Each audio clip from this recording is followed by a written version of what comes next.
Los Angeles Memorial Coliseum. It's time for the Busch Light Clash. Here to say the most famous words in motorsports, from Fox's 911 Lone Star, please welcome actor and producer Rob Lowe.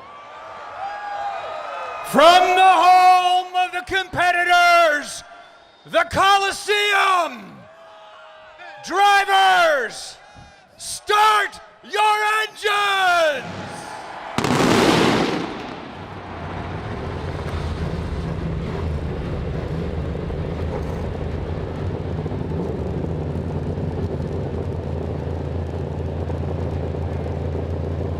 Now, folks, there's still time to get your race predictions in for a chance at $10,000 of Clint's cash. Oh, 10,000? Yeah, it's Fox Bet Super 6, so get the free Super 6 app on your phone and enter your 6 race predictions now for a chance to win big.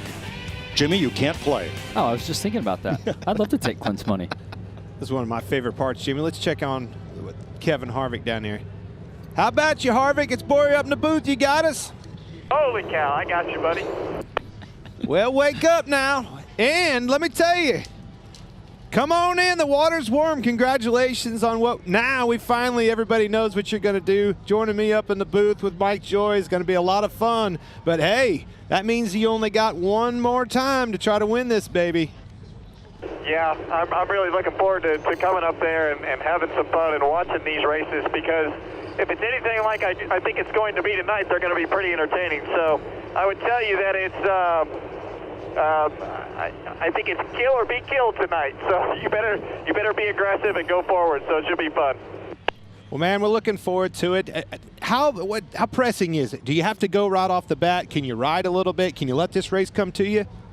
I don't think it'll be like the heat races right off the bat. I think you have to let it come to you a little bit. We're started on the outside again, so we've got that going for us, and I think you're going to have to just let it play out a little bit here in the beginning, and then start to turn the pressure up a little bit as the race goes on.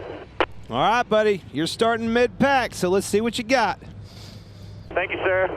All right, we're looking at tonight's Busch Light starting grid. The 4 heat winners will start up front: Almirola, Truex, Hamlin, and Byron. Then the heat runner-ups: Bowman, Busch, Briscoe, and Wallace. Then the drivers who finished third in their heats: Dillon, Haley, Chastain, and Reddick. That takes you through the first 6 rows of this 27 driver field. Then it'll be Gregson, Larson, Blaney, and Preece. Last year's winner Joey Logano starts 18th next to Kevin Harvick. Suarez, Jones, McDowell, Elliott, Bell, Gibbs, Gilliland, Allmendinger, and the provisional starter Austin Cindric. Man, we still got some time, boys. Supposed we ought to try to dial in Martin Truex Let's Jr.? get Martin on the hook. How about you, Martin Truex Jr.? It's Bory and the boys up in the booth. You got us? Yeah, I got you guys. Man, oh man, you got that Bass Pro Shops Club looking good. That thing was fast all night long. It was fast yesterday. You're fast in your heat race. What do you got for these guys? Yeah, I'm feeling pretty good about it. Car's really been good. Just got real nervous after qualifying. Started 6th in the heat. I thought it'd be a lot tougher than it was. So obviously got a lot of speed. It's a really, really fun race, and it's nice to be up front. Hopefully we can stay here. All right, buddy. Good luck. Yeah, thanks, bud. All right, Jimmy, we had a discussion earlier. The over-under on how many laps it will be before the leader catches the tail end of the field is 11. Where do you weigh in on that? I think I'm going with the under on that one. It's going to be before that, I think. Once these guys get kind of single file and spread out, the bumper tag that I saw taking place in the heat races, there's bound to be somebody sideways. We saw guys 3 wide running each other into the walls. I think the leader's going to be coming quick. And I honestly think that's what's going to separate the winner, whoever ends up winning this thing, from the rest of them. It's who can get through that lap traffic more efficiently than the rest of them. That's easier said than done, getting through lap traffic. I mean, watching these guys try to set up passes to get enough rotation in the car to turn and drive up underneath somebody is really tough to do. I still think the key is going to be starts and restarts. I mean, you just got to be able to get away, get through a good corner, try to get enough of a gap there to where all of a sudden you can now run your pace. But until then, you got to watch that mirror and you got to be defensive.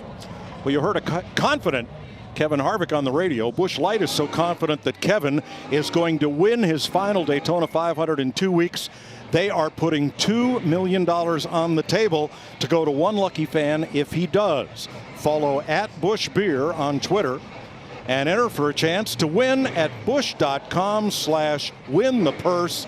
Jimmy, you're not eligible. Oh, I can't enter that either. No, you can't enter Come on, that either. that's a lot of dough. It is. All right, boys. The lights are off. One more lap. So, Tony, is it okay to watch your own cars on track? This is new to me, to be in a booth watching cars that I have ownership in. It is hard. It is extremely hard. But Tony does it all the time, and it's all good. Okay. We did have the king up here at Darlington in the booth with us, and Richard Petty says, I don't know what race you all are watching, but I'm seeing something completely different. So I understand it's a different point of view. It's a different point of That's view. all good. Jimmy, that actually happened last year. I'm sitting up here, and here he comes. First wreck, wipes his car out. He just shrugs his old shoulders like, oh. Track temp 68 degrees.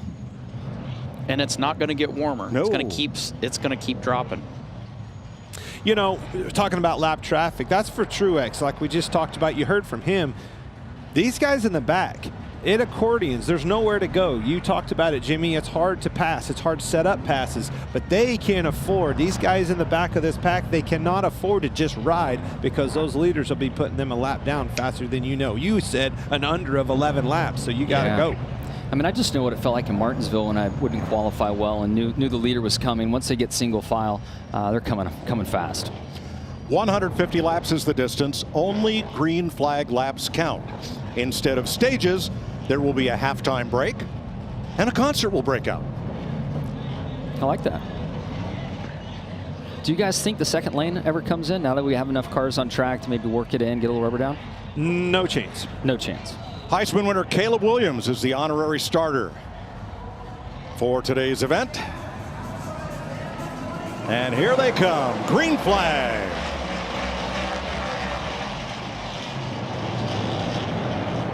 Almirola and Truex with a good launch off turn 2. They're dead even into 3. Truex a little bit of wheel lock up on the outside.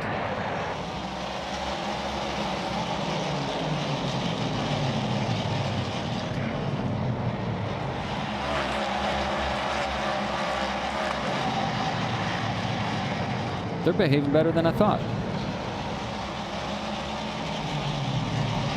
I think they will. I mean, they know this isn't a 25-lap heat race. They've got a 75-lap segment.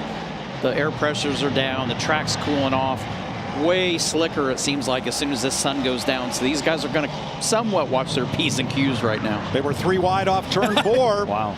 Alex Bowman was to the inside, and he's alongside his Hendrick Chevy teammate, William Byron, now for 4th. I think, you know, just much like we saw Kevin Harvick in that heat race, when two cars get together, you kind of got to be there for the taking and take advantage of that slip up. Much like just your point when you said mentioned Martinsville. So 3 wide turn 2. Harvick 3 wide all the way down the back straightaway. And he gets the worst of it in the corner. You know, much like his heat race, though, that car, he struggles to take off. He has the speed on a long run, but man, it is a handful early. Now, Clint, I asked you about the second lane coming in, and I think it might, and that's only because the line is now down below the white line up against the inside wall. That is the second line. It's just not above, it's below. Below. 3-car breakaway. Almirola, Truex, and Hamlin. Still barely. And they have about 2.5 seconds on Alex Bowman, who leads the second pack. Denny put some heat on Martin Truex Jr. for second. Martin Truex is having a lot of trouble sliding that left front tire. He slid getting into the corner, opened the door up for Denny to take the position. And he did that from lap 1. I mean, that is definitely something that's an Achilles heel for him right now. He's just struggling getting those pressures up. How about Bubba Wallace making a pass on the outside? He went around Chase Briscoe the hard way. You know, and you brought it up, Jimmy, and it's a great point. The bottom of the racetrack. They were just barely down there with their left sides. Now all 4 tires down. We saw the same thing last year. It becomes a different line out of protection. You got to protect that entrance so they don't dive bomb you. It's got to be rough having all 4 down there on those rumble strips. It's amazing to make it look that easy. Byron now 3rd in front of Kyle Busch, then Bowman and Wallace. And the over is going to prevail. The leaders still have not caught traffic after 12 laps. And the leader Eric Almirola is picking them up and putting them down. This is a car that just quietly has been successful all weekend long. Very fast, especially early. Looks like I missed the bet. They're at lap 14, and he's just now at the back of the field. Hey, what did I tell you? What lap was it? Come You on. said 16. You said 16. Close enough. It was over. Well, I mean, you were called a genius earlier tonight. This is where it's going to pick up. You do not want to go a lap down. Can't afford to go a lap down. 150 lap race. They're going to race that leader hard. You see it with Gilliland. He's going to give him all he has. Todd Gilliland moves aside for leader Eric Almirola. Becomes the first car 1 lap down. Man, Kyle Busch is giving William Byron all he can handle right now. Spinner, turn 2. Eric Jones. Uh-oh, that's one of my cars. Yellow's out. Yellow's out. Better get used to this, bud. Uh-oh. That's got a toe link broke, too, on the right rear, it looks like. It sure does.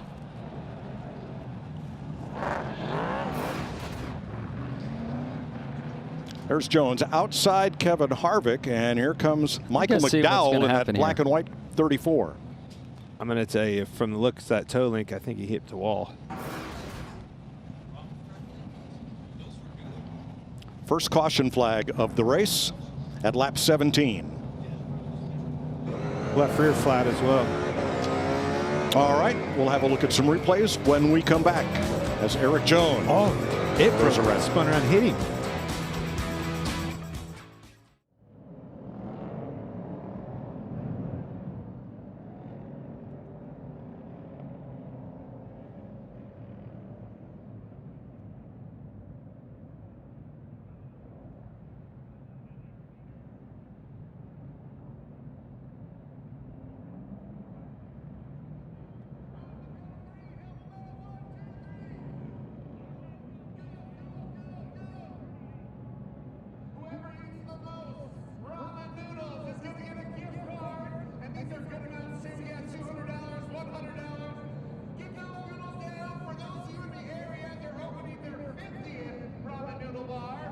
February 6th in the LA area.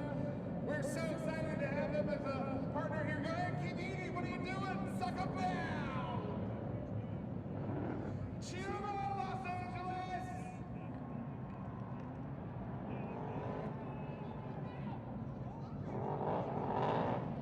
All right, we're winding down. Show your balls. Show your balls. Contestant number 1. Contestant number 2. Oh, I got noodles on my hand. What do you got? Number 1's the winner!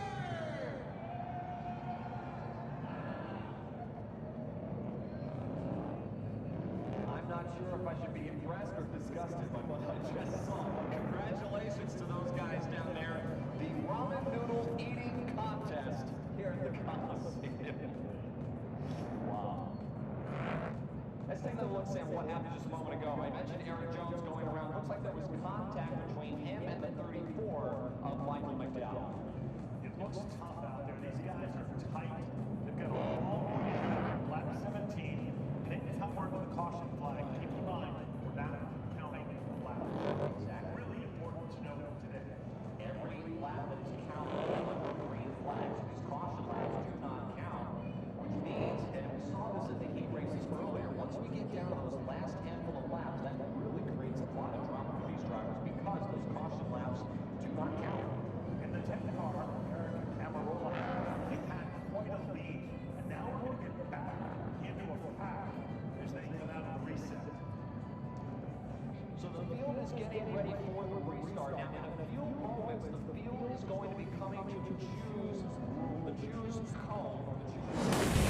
NASCAR on Fox is sponsored by the Credit One Bank NASCAR American Express Card.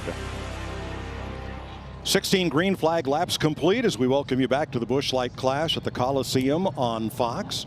Without this being too awkward, now that Jimmy Johnson is an equity partner in the 42, the 43, and your own 84, we'll let you analyze this wreck. Oh, I get to. Okay, thank you. No.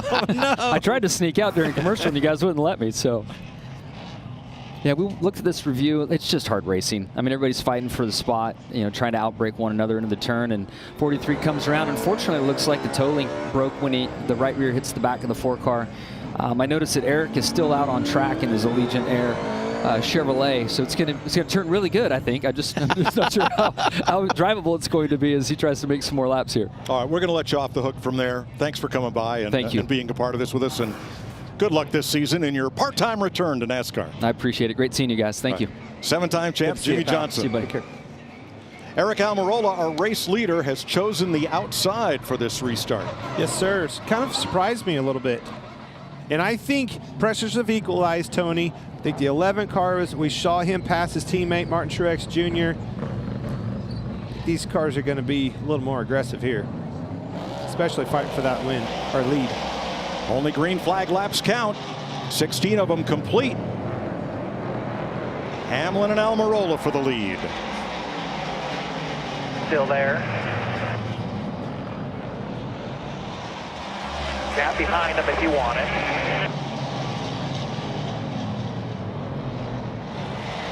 That gap fills up quickly, though. Yes, it does. Eric Jones is headed for the infield. I'm surprised Eric chose that outside. It was his choice. He chose the outside. He must have felt something on the start of that race that he liked. But I'm not Spinner, sure. turn 2. Well, almost. I'm not sure that that's going to pan Christopher out Bell this got time. turned around and straightened it out. 3 wide on the... Man. Almirola got bumped and dumped in turn 2 there. He did. There's Bell going around, and then Joey Logano gives him a helping nudge, and he was able to continue. Man, We are Eric still green. Almirola is in big trouble going from the lead. Put back to 5th or 6th. His car just doesn't seem to be taking off this run near as good as it did early. Just like you said, Tony, maybe those air pressures, you know, that takeoff speed hurt it on a long run. And he's going to have to get down. I mean, he's literally stuck back there on the outside with the 48 car right now. If he doesn't get down, there are a whole lot of cars in line waiting to take that spot. Great drive off of 2, though. Now he can get back down. Oh, around goes Blaney, 3 and 4. And there's a look at what happened to Almirola getting shoved back, and we are under caution for the 2nd time today. Ready to go.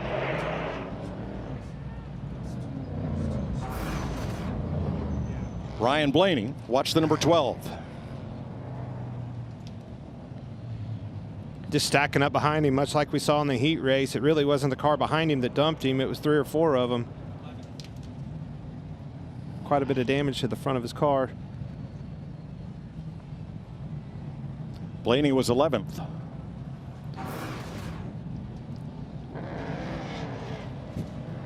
Take a little break to clean things up here with 23 laps complete.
Los Angeles has always been a hotbed of racing.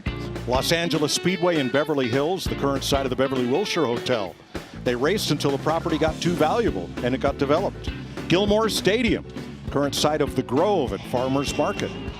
Carroll Speedway at Artesia Boulevard and the 110 Freeway. They raced midgets here in the Coliseum from 1945 to 48. And then Ascot Speedway in several different locations. The Agajanians track, Exposition Park with the Featherlight Southwest Tour outside the Coliseum. And that's just the oval tracks, the short ones here. Of course, you have the road course at Riverside, the big oval at Ontario, and more. All right, we have some audio from Eric Almirola's team. Unreal. They're saying you're outside. Come on, man. They told me to stay close to the pace car, so that's what you get when you ask me to do that. Oh, so that tells you he chose the outside. He didn't choose it. That was an accident. He's probably was warming up the tires, went by the choose cone on the outside. Man, and what a costly error. Larry? Yeah, I'm with Drew Blickensdorfer, Eric Almirola's crew chief. Sounds like there was some confusion on why you guys ended up on the outside on that choose. Yeah, down the backstretch, we came down the backstretch and they said 2 to go and never said choose. And when we got right to the box, we heard choose, and we didn't know we were supposed to be choosing that lap. This lap, they just said 2 to go, you'll be choosing. So it was a little different wording. It caught us off guard. The Smithville Ford's really fast, so if we can pick a couple of these guys off and set us up for that last 75, I think we'll still be okay. Eric's doing a good job, and I think we got the speed in the car to pass a couple of these guys. All right, sounds optimistic. Regan Smith. Well, Larry, awful early in the race for Eric Jones to be standing in the infield right here. We saw the move from Mike McDowell to dive to the inside. Ultimately, just too late to react to it.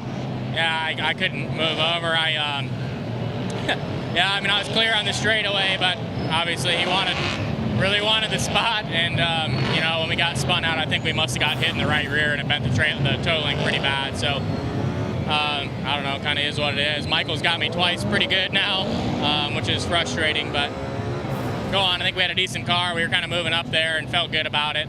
But it is what it is. It's a tough little place. It's easy to get in trouble like that, and we'll move on with the Allegiant Chevy to the 500 and hopefully go for a win. Thanks, Eric. Tough break for Eric Jones. Now here's one of the questions in today's Super 6 contest. Where will the pole sitter, that's Eric Almirola, be running at the halfway break at lap 75? And remember, only green flag laps count. So set for the restart. Hamlin, the leader. Second place, Martin Truex, took the second row inside instead of the front row outside, which is filled by Kyle Busch. Here we go.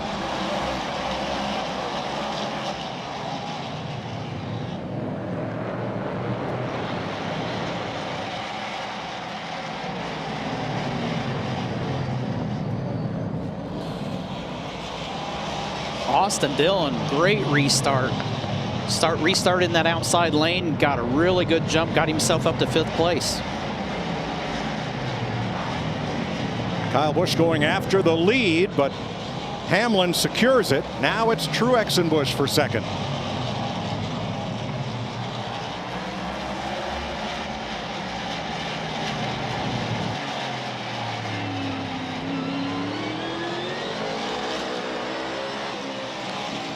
Kyle Busch in that 8, hanging tough on the outside.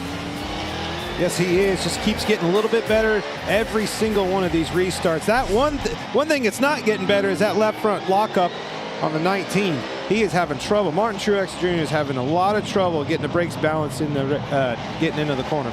We just saw Kyle try to get to the bottom there, and that door closed really quick. Yeah, by his new teammate Austin Dillon in the 3. Exactly.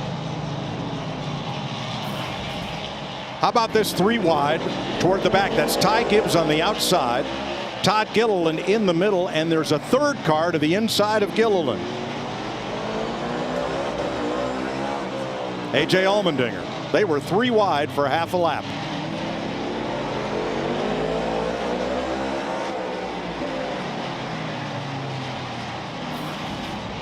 "11 cars in the first pack, then a gap of about 3 or 4 seconds. That gap is because of that 99.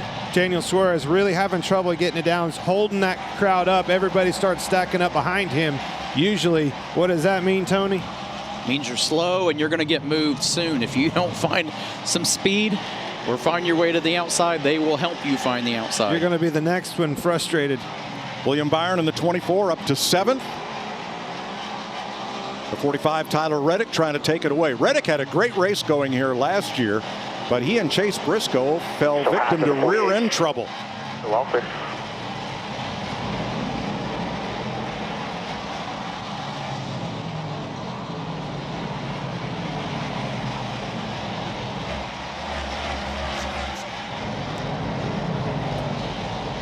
There's those rumble strips. You see, that just takes a little bit of grip away, but it's still the shortest way around. Again, you have to, under these racing conditions where you're just always mired in traffic, it forces you to kind of protect your line getting into the corner. They don't really want to run there to run a lap time, but you have to keep that guy from diving down in on the inside of you. By 1. From Kevin Harvick, looking ahead at Christopher Bell. This is for 19th place. Single file all the way around right now with 36 laps complete. We're almost halfway through the first half of this race. This is that breather. You're in that car, you just get yourself your composure back, take a couple breaths, because you know it's not going to be long. The leaders are going to be back in lap traffic, and now the pressure's on again. The lap traffic has to get going. The leaders are getting, if you had any kind of a gap as a leader, they've caught you because your laps have slowed down. It really compresses quick on a track this small.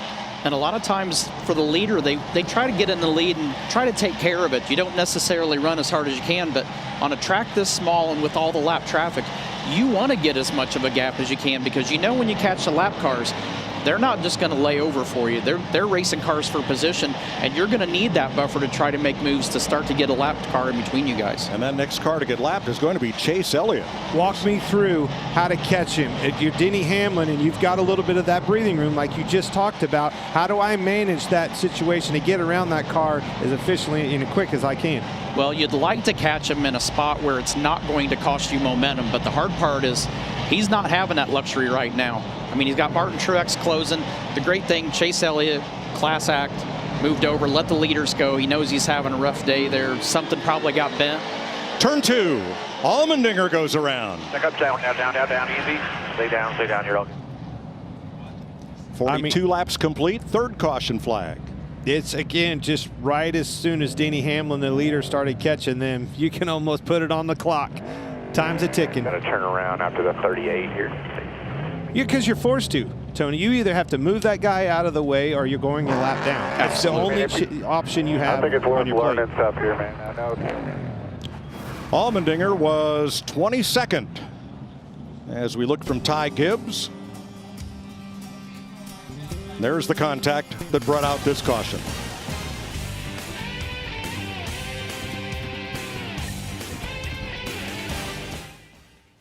Going into turn number 2.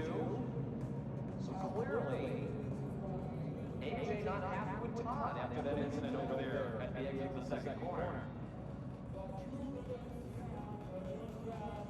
They start with their tempers and their fenders intact when they come to short tracks, but before the end of the night, usually more than one of them has been pushed way past their limit. And clearly, Todd Gilliland and AJ Allmendinger are not very happy with each other right now. Caution number 3, you're on lap 43.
Night descends on America's second largest city.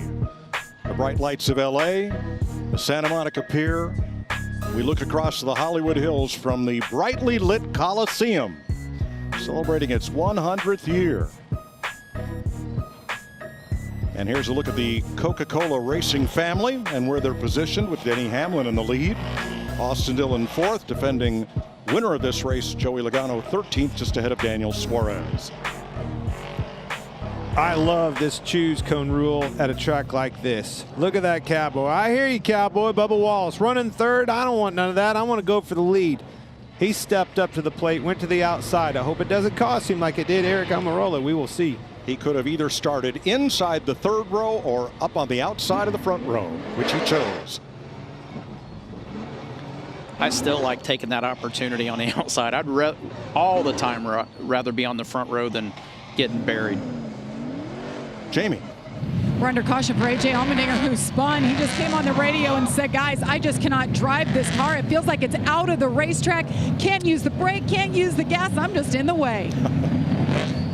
William Byron will restart fourth. He could have stayed on the inside and restarted seventh, but like Wallace, he's going to take his chance up on the outside after winning his qualifying heat. We're going to try to crowd him down, maybe on the X of a corner off of 2. You only have a lap, maybe 2. And if you don't get in behind him, if you don't get the pass done now, you better get down quick. There it is. Gained him a spot. Whoa! How about 2 spots? Bubba Wallace just bumped his car owner, Denny Hamlin, out of the way. Actually, the 19 pushed him through his own teammate. But hey, that's the product of it, you know. That's how do you do it? That's how you do it. You're going to have to move them. Everybody's putting the bumper. 3 wide at about 8th place. Bowman trying to make something happen in the middle of that scrum. Somebody we haven't talked about a lot, Ryan Preece got up there. Nice job of Preece getting up to 8th place. Just ahead of Bowman. Side by side in front of him as Denny Hamlin cannot get back to the inside.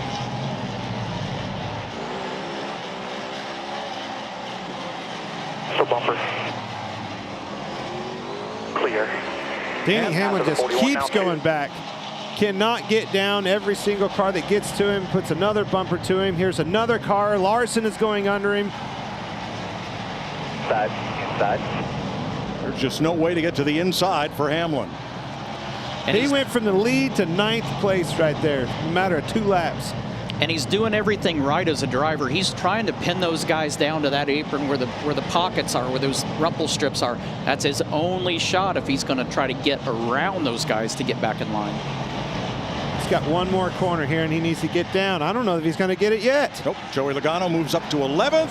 He's going to make a try on Hamlin. He's in big trouble.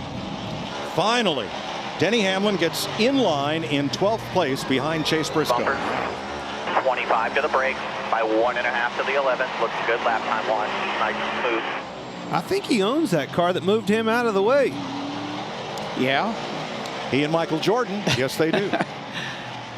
I don't know that he can say much about that, though, honestly. I mean, it's so close on those restarts like that, and we've seen it. Last year it was more the initial car behind somebody that turned him, where the field's so much tighter, you're seeing 2 and 3 cars get together, and it's just a log jam. They get there, and 3 cars can definitely push 1 car out of the way for sure.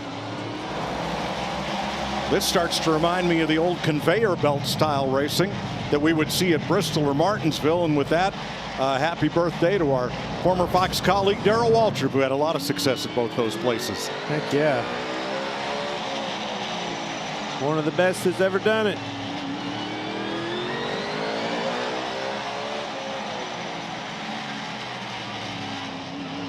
Aric Almirola led 16 laps, Denny Hamlin 26, and Bubba Wallace has been out front for 12 circuits now. Yeah, I was watching, riding along with Noah Gregson right there. I was watching him. He was struggling, really couldn't keep the car down. They started courting behind him, and just like we've seen time and time again, once you start holding people up, it's only a matter of time. Finally got it sorted out, got his feet back underneath of him, and got away. Got some breathing room here. Starting to see a bit of impatience. Kevin Harvick doing a little tattoo on the back bumper of Michael McDowell, for example. as drivers start to get a little frustrated with somebody who might not have the same pace up off the corner. You can see a mark or two there of paint that didn't start its day on that car. Hold them up. Get your run here off the corner. Get them both. There's only a quarter lap between him and the leader, so he has those guys in the back, they have to start pressing, because if not, you're going to get a lap down and you're never going to be able to get it back. I'm starting to see the cream rising to the top. Bubba Wallace was fast last night in practice, but we've been talking about Martin Truex in that 19 car. Look right behind him, the other car that you picked. William Byron is passing and moving up through this field. Starting to see them front runners, the favorites, getting there where they need to be. And they're about to get into traffic. Chase Elliott moves aside. He got the free pass on the last caution, so now he is going one lap down. And the leaders will single file inside of him. 61 laps complete. Working 62, 75 will be the halfway break. Here are your Xfinity fastest laps.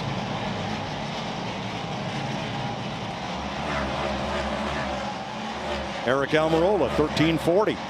I look at fastest laps, but I don't pay much attention to them on a track like this, and this is why. That lap traffic. You're always in traffic. You may be able to run a fast lap. Point taken as Eric Almirola was leader when he was in clean air, can run fast. But you can't do that when you're in lap traffic. Now you got to work on raceability. You need to be able to maneuver around so you can make these passes. Austin Dillon in the 3. I think he had this race circled on his calendar. He had a great night here last year, and he is right up front again in the top 3. Did a really good job. Just a little bit of a nudge to get William to make a little bobble. Gets a really good drive off of turn 2 there. Makes the pass. Eric Almirola, the pole sitter, going a lap down to Bubba Wallace. Wow. Man, such a promising start to the race. I cannot believe 60 laps into this race, he's a lap down now. He is 23rd if you're playing Clint's game. Looking back from the leader at Martin Truex in second. Well, the 22, Joey Logano, said he would win here in 2022. How about the 23 in 23? Numbers don't lie. I mean, you look at the history of the sport, how many times the numbers have aligned with years, with dates. It just, in motorsports, it always lines up. And like Clint said, last night he had speed. He had short run speed. He had long run speed. He just looked really good last night. Bubba Wallace smooth with the wheel in the lead, 5 laps to halfway. We'll have a halfway break where the drivers and teams can work on their cars, and Wiz Khalifa will entertain the crowd here at the Coliseum, as well as you at home.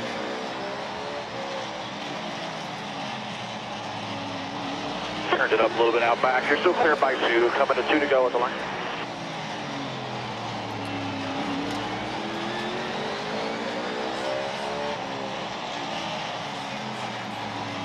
Two to go at the line. You heard that break here. There's some guys that are really wanting this break to come quick, make some quick subtle adjustments. Other guys really, really happy with where they're at. Turn 2, Hamlin around. Man, those two always seem to find each other. The 1 and the 11. Ross Chastain and Denny Hamlin have a history. They were racing for 12th. Well, it's not going to go away tonight. No.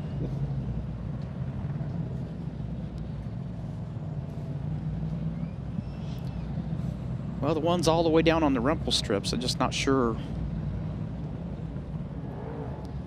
Well, is the door open? Yes. Am I going to say that, sell that as a dive bomb? Absolutely. I mean, that's just the way I see it. You know, Denny Hamlin didn't expect him to dive bomb it in there, but if you're Ross Chastain, you're going to say the door was open. Yeah, I agree. Well, it was ajar. I don't know if it was open. Yeah.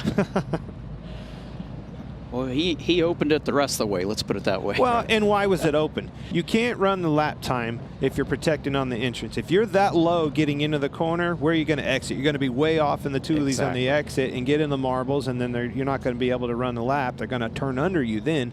So the balance of protection versus running a lap at this place is very tricky for these guys. And that's what we talked about last night too. It's the corners are so tight here that you can't protect both halves of the corner. If you turn in early to protect, you give up so much on the exit. So you have to put risk versus reward. And like you said, to make a nice lap, you have to open that entry up. But as soon as you open it a little bit, somebody gets their foot stuck in the door and pushes it open the rest of the way. Well, there have been some changes for 2023, particularly with the construction of this Cup car. Let's take a closer look with Larry McReynolds and the Toyota Cutaway car. For 2023, NASCAR made some changes to soften the impact when a race car backs into the wall. Let's go to our Toyota Cutaway car and let's look at the chassis or the frame area. At the rear of the center section, what they did with some of the bars is they actually made some of them smaller in diameter. They also made some of the wall thickness a little bit thinner, and then they put some triggers, which are holes in the bar, to make them bend more upon impact. In the rear part of the frame section, they took those two orange bars completely out, and the bottom bars, they actually put an angle in them that lets them bend upon impact. One other thing, they kind of made some of the bumper structure where it gives a little more when a car backs to the wall as well. All this should certainly help when a car backs to the wall in 2023.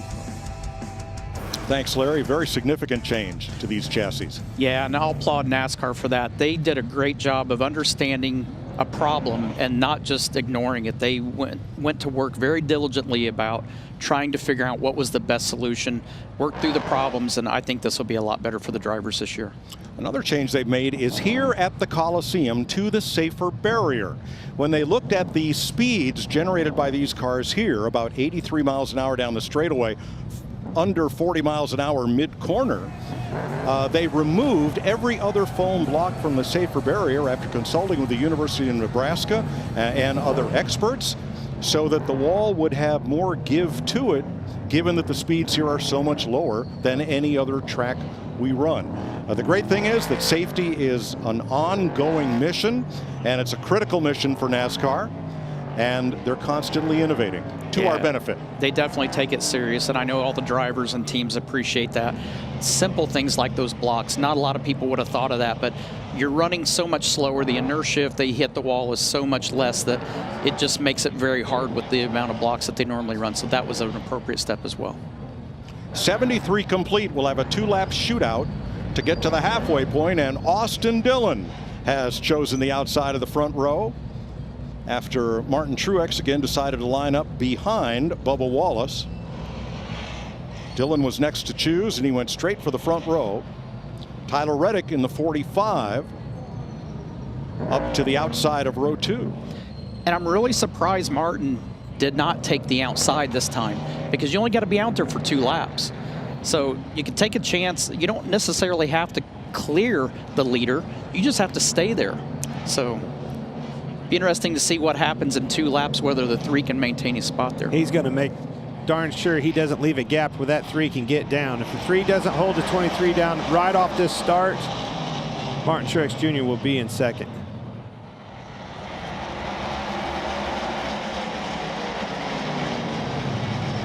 Little contact between the leaders. Big hole. Did not. I was surprised Austin didn't try to get down and finish the second. He's not giving up at all. Bubba kept him up high in 1 and 2.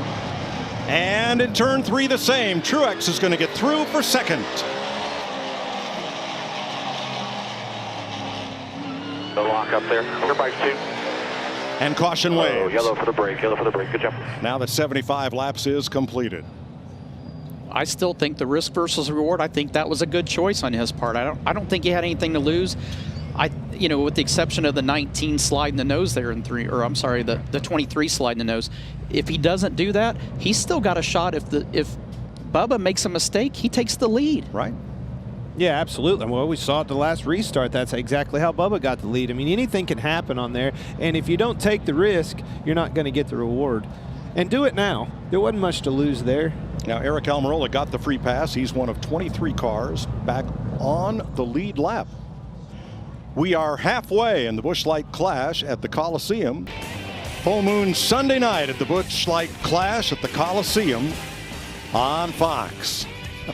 Short track racing and full moons. What could go wrong? 75 laps to go, and in just 2 weeks, the NASCAR regular season gets underway with the Great American Race, the Daytona 500, Sunday, February 19th, only on Fox and the Fox Sports app.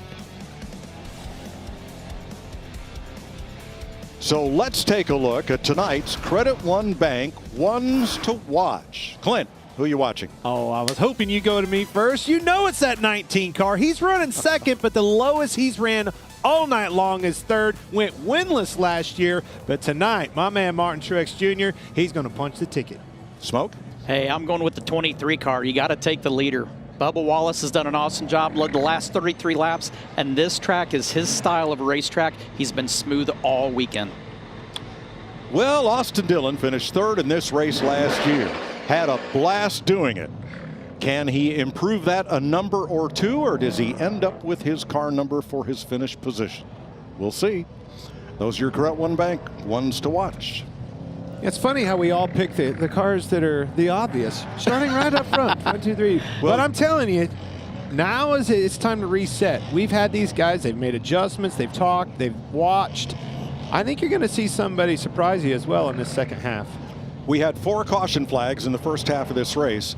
Last year, we ran the last 60-some laps caution-free under green. I don't see that happening tonight. I would bet a lot of money that it's not going to be that way again.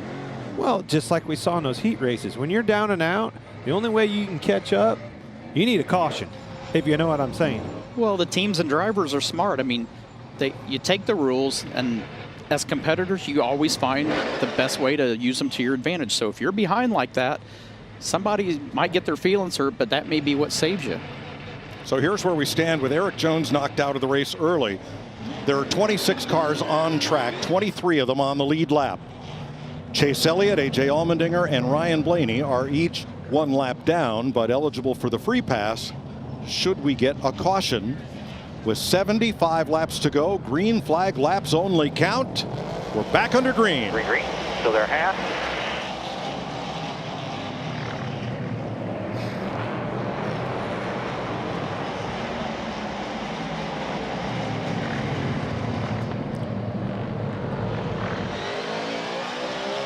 Barely, still barely. Truex coming for the lead. He and Wallace get together, and here comes Dillon to the inside. Round goes Ty Gibbs. We've got one around Ty Gibbs. Man, they were 3 wide everywhere, pushing and shoving. There's no way they're going to make that work for long, and they didn't. Get rolling, get rolling, get rolling.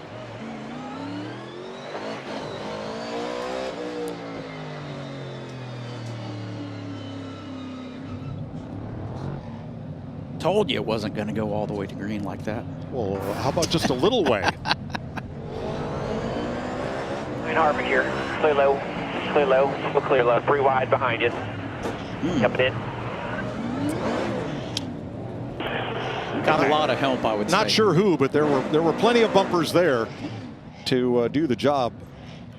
And it looks like Hamlin was the one who made contact as things got pretty crowded there down in turn 1. We did complete a lap. 74 to go.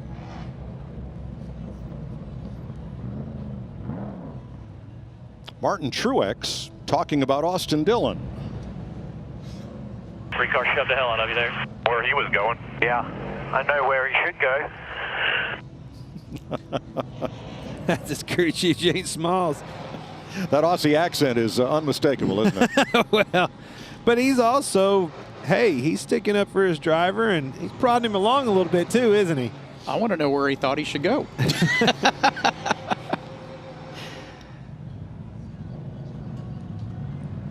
Take no prisoners now. You heard Jimmy Johnson stand up here and say, it's take tonight. All right, A.J. Allmendinger will get the free pass. Regan? Well, Mike, a number of teams, obviously, everybody on pit road during the halfway break, but a number of teams making significant changes to the race cars. One team that was not, though, Bubba Wallace. That race car just a little bit tight through the center of the corner. Said he wanted a little more turn with the race car. Other than that, very happy just taking what he can get right now. Jamie? Well, Regan, the sport's most popular driver, Chase Elliott, has been in the back of the race since the beginning. They actually made adjustments all day long. Yesterday made the car a little bit better, but he got into Ryan Blaney, one of his best friends, and bashed in the nose of that race car. When they came in here, they tried to change it up. They added some wedge there to try to help their driver out, but right now, Elliott, the 9, back in 22nd.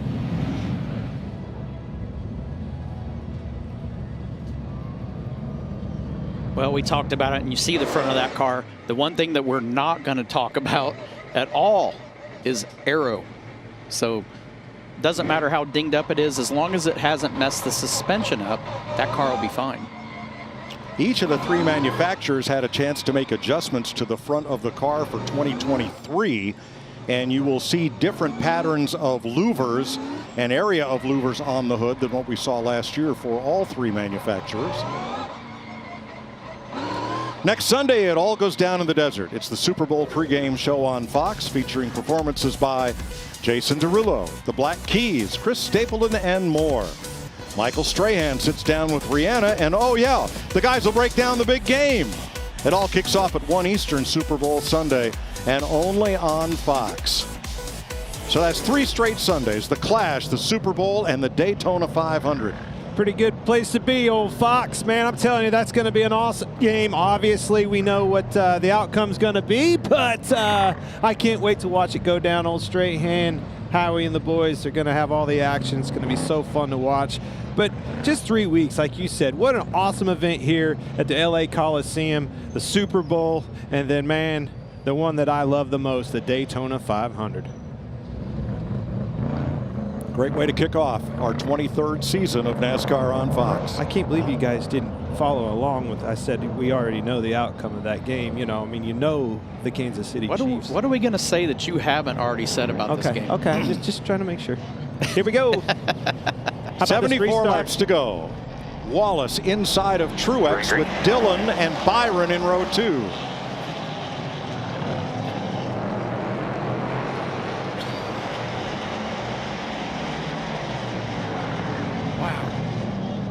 Priest really rolled in on the outside. Dillon had him stacked up on the bottom. Ryan Priest. What a move for the 41 of Ryan Priest. Absolutely. I just said that. There's going to be somebody that surprises us. Right now, that is Ryan Priest, and it's a product of that choose cone rule. Did a really good job taking the opportunity to get in that hole. Got one spot in 4 here, the 4. That would be Kevin Harvick, bringing out the 7th caution officially, counting the halfway break. And Harvick will go a lap. Well, you only lose a lap under caution here, so we'll see where they score him. Have to go in front of the 12 is the last one, then it's a pace car. We can't lose 2 here. So.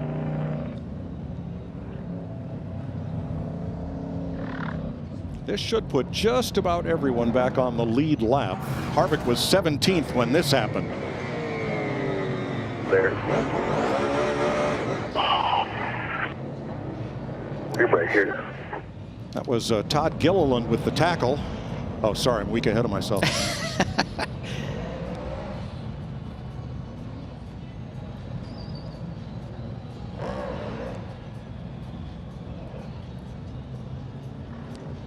Kevin has had a very busy and eventful day. Yes, he has. Ended up working his way. Things go your way, and then all of a sudden the title shift for sure. And right now, tide is definitely going out for the forward car. Well, 3 caution flags in the last 5 official laps. I think we'll take a break. 72 laps to go in the Clash at the Coliseum.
NASCAR on Fox is sponsored by the Credit One Bank NASCAR American Express card. 78 laps complete. Let's take a look at the Progressive race summary. 3 different leaders, Almirola, Hamlin, and Wallace. So 2 lead changes, 25 cars on the lead lap, and we've had 7 caution flags so far. Last year in the entire race, we had just 5. Ryan Preece and crew talking about the choose. I mean, you feel like the 23 and the 19 are both going to take the bottom. I mean, if the 3 takes the top, you give up a spot by taking the bottom, but then again, you don't want to get hung out there if he's, you know. I'm sure he'll make his way in. I don't want to be hung up on the bottom either. So Preece, who has gained ground on the outside, lines up in row 2 behind Austin Dillon. And he sounds confident, which, I mean, he's picked up 12 spots since the start of the race, so he's probably been working that outside. Well, stick to what works for you. Exactly. And it was that outside. That last restart, he gained a ton of ground. The hard part is he's going to have to, if that 3 gets down, I think he can still, you know, make some hay on the outside. If he doesn't, he's going to be in trouble.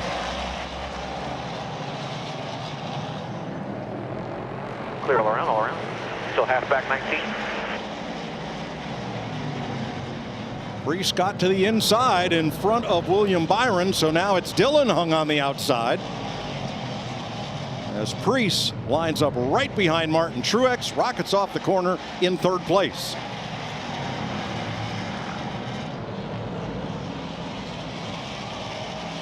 And this is an event that Ryan, I know, has been looking forward to. This is his wheelhouse. These short bull rings like this, his modified background, this just fits his style. Now he's to the inside of Truex for 2nd. That thing rolls the center of the corner. It does. And the driver, New Englanders called Preece Lightning, is up to 2nd, but there's a pileup on the back straightaway that puts us under caution once again. And it looks like Michael McDowell, Chase Elliott, and Ryan Blaney may have been involved in that. That'll be caution flag number 8.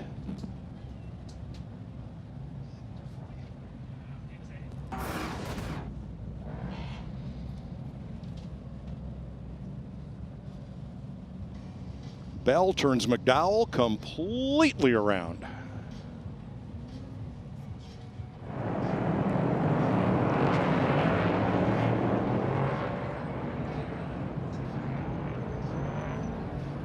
Chase Elliott did a really good job of avoiding more contact with that nose.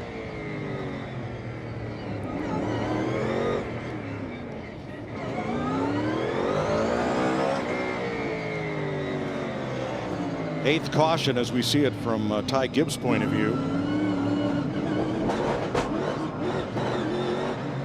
You don't often see cars spinning out on a quarter-mile track and everybody facing the same way when it's over. Yeah. Ty Gibbs got hit hard in that left rear, a lot harder than I expected. He's actually in the infield. I don't know if they're going to get that one back out there. Looks like we got a down soldier there. That camera will not be in use next week. Sorry. Well, Ryan Preece has been the story. He restarted 7th and has worked his way up to 2nd. And as we've talked about this weekend, Preece probably has more laps on tracks this size over the last 5 years than anybody in this field, albeit in a lighter car, a NASCAR modified with wider tires. He loves these short tracks like this, and he's somebody that through the course of the winter, I mean, he's been a part of our program, but he's at the shop every day. He's in the gym. He's working out. Nobody wants to have success more than this kid does. Well, I think, watching him yesterday, I saw this kid 6 hours before practice. I was shooting something for work. He was the only driver here kind of aimlessly walking around, a little bit lost. I told you guys in the meeting, it reminded me of my first days coming to NASCAR and how nervous I was. But he has been able to answer the call and is poised to run up front, and he could win this thing. So let's take a look at today's big move sponsored by Pods, and it is Ryan Preece. on the previous restart. Watch the 41.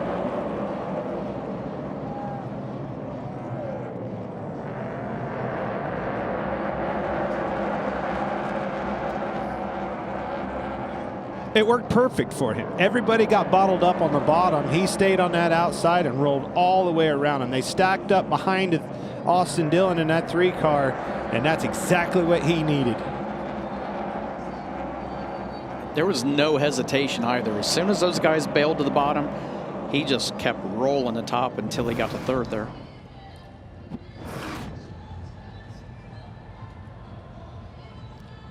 .69 laps to go, Larry Mack.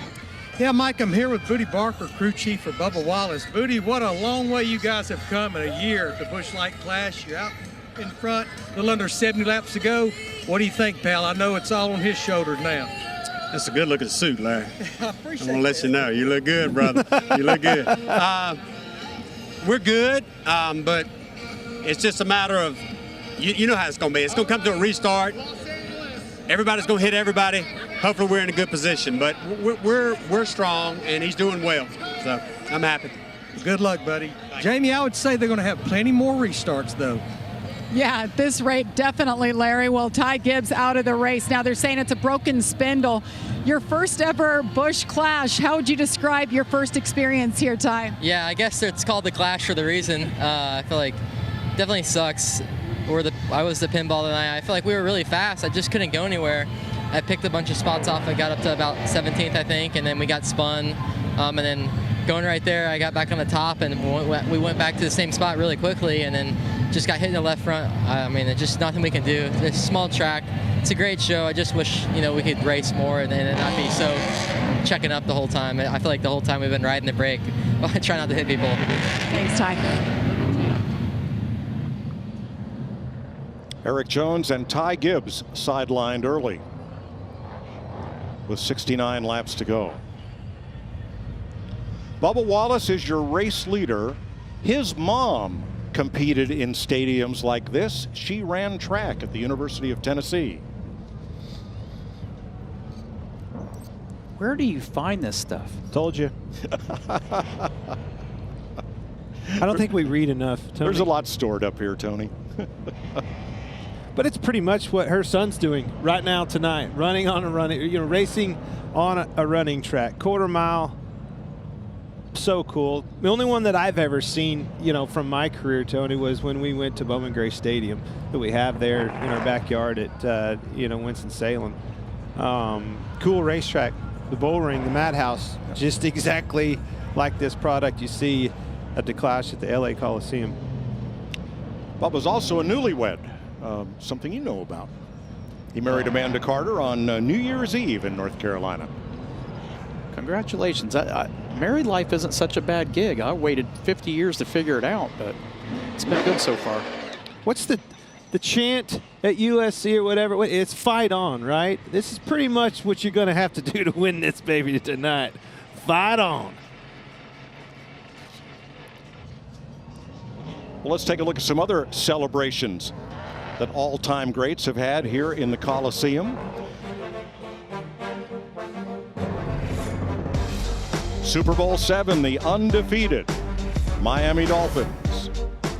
Carl Lewis in the Summer Olympics, 1984. Kobe Bryant and the Lakers had their victory parade here in 2009. Aaron Donald and the Rams, Super Bowl 56 victory parade, and of course, Joey Logano last year, winning the inaugural Clash at the Coliseum. I mean, Sandy Koufax pitched here. So many great sporting events have happened right here. Jimmy Johnson talked to us earlier about Stadium Supercross and the Mickey Thompson Stadium trucks that raced through the parasoil and then leapt down onto the stadium floor. Just a wonderful place. And as we talked yesterday, so many great stadiums suddenly find themselves obsolete. Not enough seats, not enough suites. They get torn down, new ones get built in their place. But this Coliseum has endured.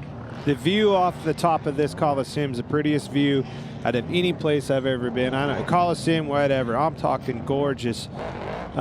City in the background, Hollywood Hills. Very, very cool and historic.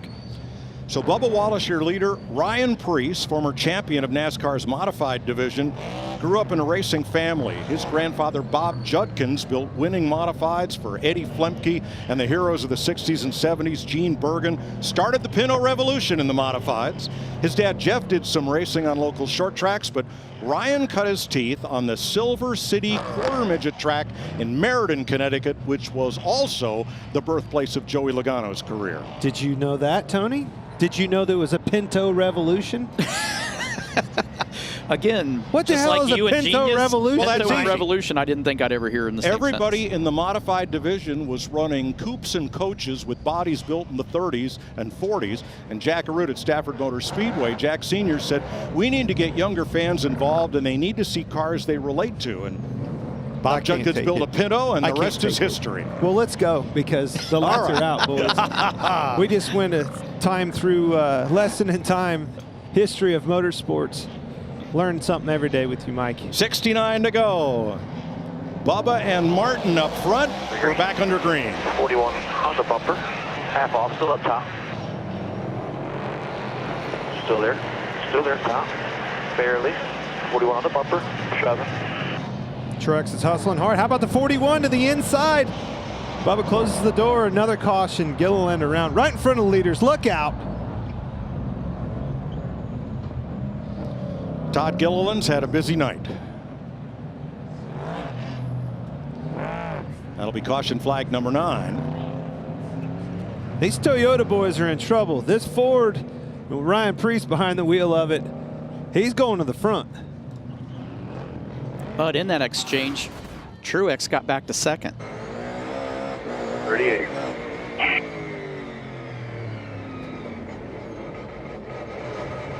Shooting at 38, come on. That is not the first keep meeting it. of those two tonight. And may well not be the last. Maybe revenge.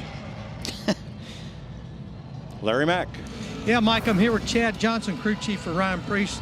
Your first outing with Ryan Preece, looking pretty good. Can you pull this thing off? Yeah, I think so. I mean, this is what Ryan grew up doing, so, you know, I think we've put ourselves in good position here for this last stage to get this United Rentals Ford Mustang in victory lane, hopefully. Well, he knows his way to victory lane. He won several races with Kyle Larson over Chip Ganassi Racing. With this Super Bowl, you have a chance to win $1 million of Terry Bradshaw's money. $1 million. Only on Fox Bet Super 6. So just download the free Super 6 app on your phone now and enter your 6 Super Bowl predictions for a chance to win $1 million.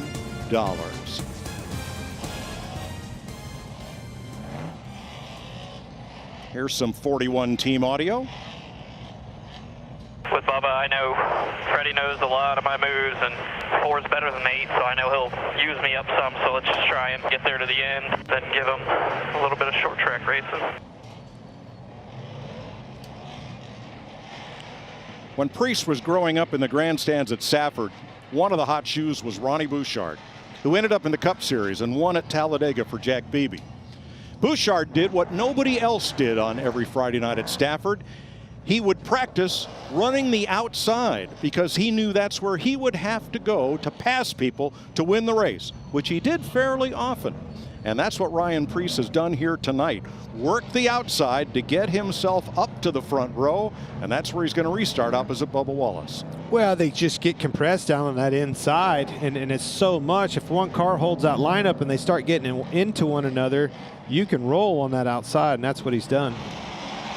Back to green. Don't sleep on that Alex Bowman either. Slowly but surely, quietly getting back up there to the front.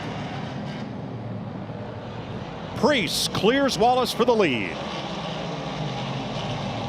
Something we haven't seen a lot of, cars passing for position on the outside. Nice and smooth now.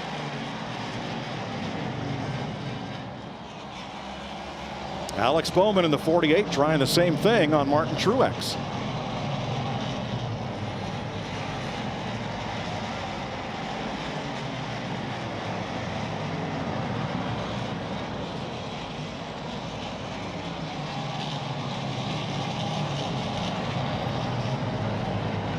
Joey Logano on William Byron. This is for 7th.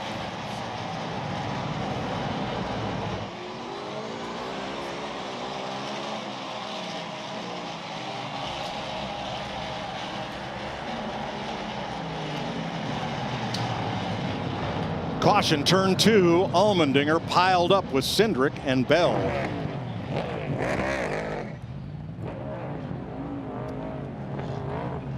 Tenth caution flag.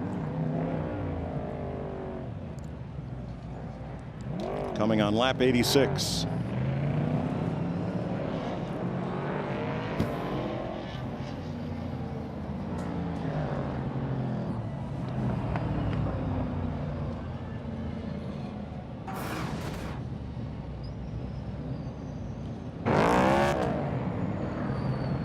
That's just too many cars making contact to count. Well, that's just it. You just got to run a few laps to get them spread out enough to where you can make those laps. It's so compressed, so tight, they just can't get away from one another. As soon as somebody gets the least little bit sideways, it stacks up behind them, and eventually somebody's going to run you over. The longest green flag stretch since the Wiz Khalifa performance. I mean, every time you laps. look right back here, and it's just, they get stacked up too tight, and it's only a matter of time. And we talked about it. We thought the first half of this race would be somewhat, for lack of better terms, mild. Everybody would be pretty well behaved, but you know, with a 75-lap run to the finish, that business is picking up. Guys, the give and take is all take and way less give.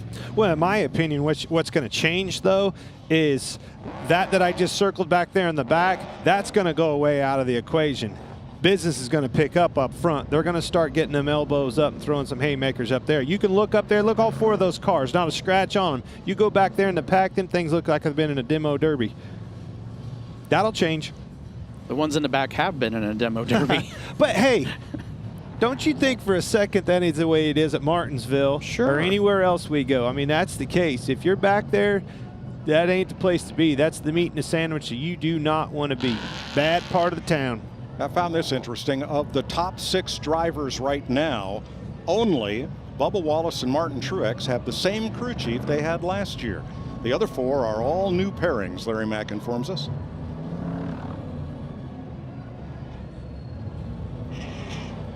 New broom always sweeps good.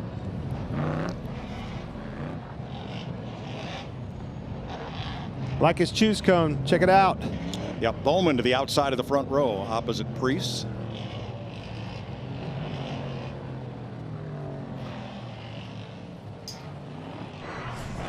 In a week and a half, we'll see if Alex Bowman's record string of front row starts in the Daytona 500 can continue.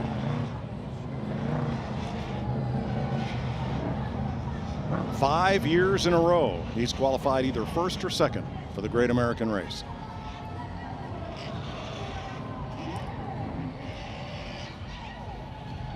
A little different complexion on the front row of this restart than what we've seen. Couple of hungry hard Chargers, Priest and Bowman. Also in yellow, last year's winner, Joey Logano's worked his way up to 7th on this restart. Took the caution flag in 8th. Picks up 1 spot. Here we go, 65 laps to go.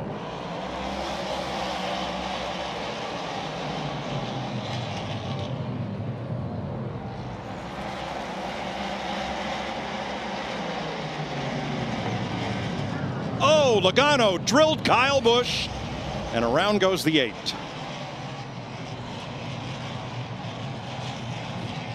These boys ain't giving him an inch tonight. Not for 1 second. He will not be happy in that 8 car. Kyle had a pretty good hot rod. Watch the yellow 22. Oh, wow. Went a long way to get there. He got in way too hot, obviously. I don't know. It was almost like didn't have brakes. Chase Briscoe's view of this. Wasn't really a dive bomb or trying to fill a hole. It just didn't stop. Keep rolling, top, up, keep coming, keep coming, keep coming, keep coming. And you really can't fault him for it either. I mean, you can't afford to leave that door open like that. So I mean, you got to dive down in there, and it wasn't like he slid a half a car off the bottom. It's just such tight quarters. It was a product of the accordion in front of him. He was trying to fill the hole, and then right all at the same time, boom, they meet. That will send Kyle back to 25th. You know, 64 laps to go. Ryan Preece leading Alex Bowman and Bubba Wallace in the clash at the Coliseum.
One lap to go on a full moon Sunday night in Los Angeles.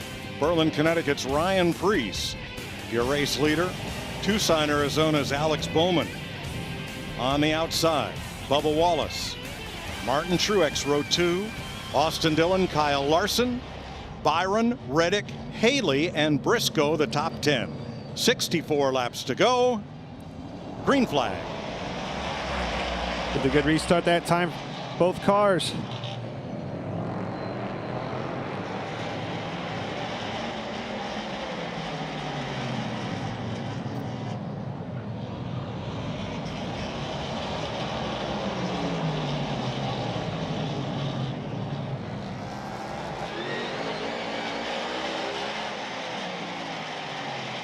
I think Bubba Wallace cut Truex a break there, led him in third, Wallace fourth, side by side for fifth with Dillon and Byron.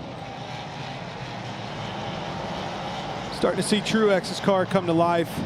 The pass of his team, Toyota teammate getting around Bubba Wallace was big. I told you that 48, he's strong. That car is very strong. Alex Bowman wants it. He put the bumper to Priest down in turn 1. Priest is going to have to race him hard if he can get underneath of him. If he allows Alex Bowman to get under him, the 19's going with him.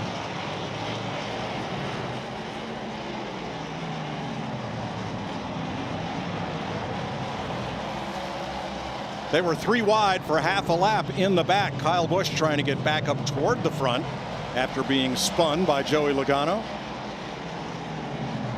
Rush hour traffic. That's right. Bad part of town back there. You don't want to be there. First side-by-side battle is 8th place. That's Haley with the 45 of Reddick. And Haley prevails.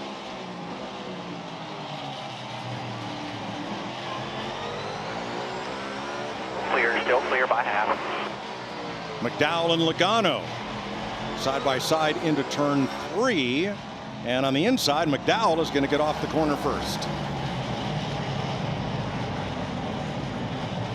Everybody back on the lead lap now as we settle into this second half. 55 to go. That's right.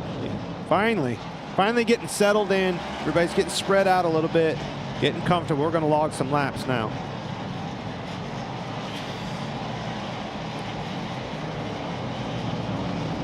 Them drivers out there are thinking the same thing. Finally we get some room.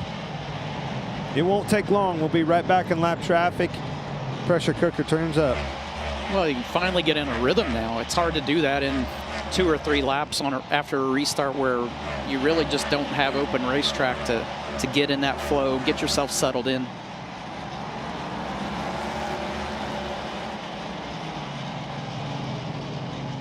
Well, back to conveyor belt racing. The field is single file. Time for a full moon Sunday night. Fox NASCAR, crank it up.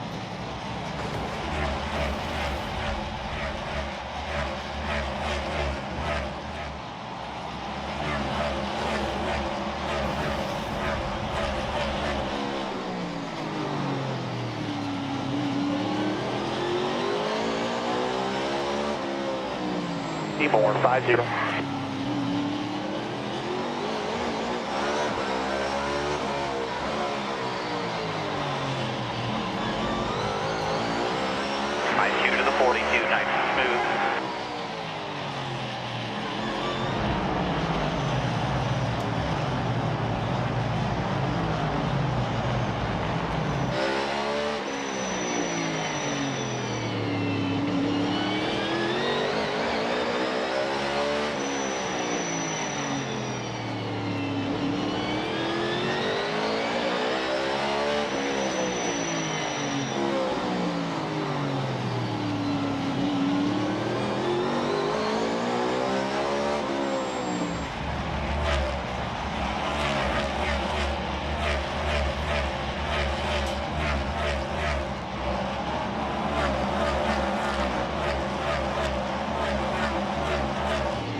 Spinner in 2, and that'll be Justin Haley.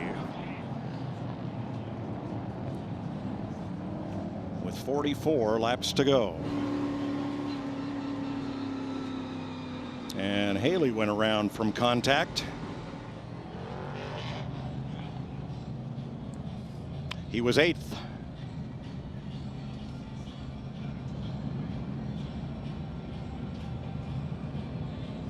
Fastest qualifier yesterday.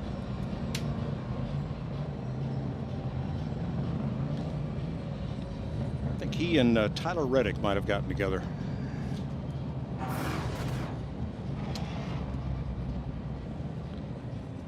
Tyler Reddick got sent there with help off the 14 by the 14 of Chase Briscoe.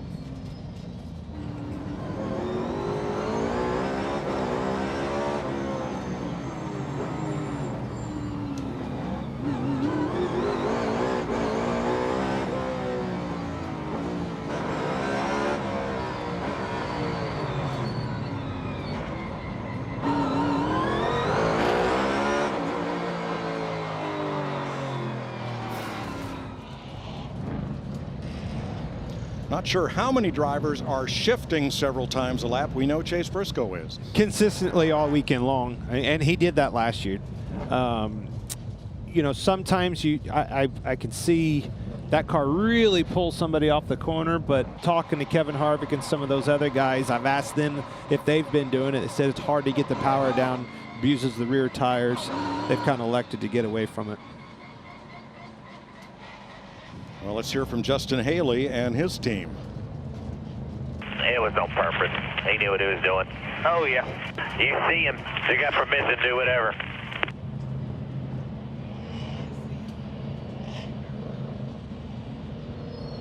"12 caution flags so far, and of our 27 starters, only 9 of them are not listed as having been involved in one of those caution flags.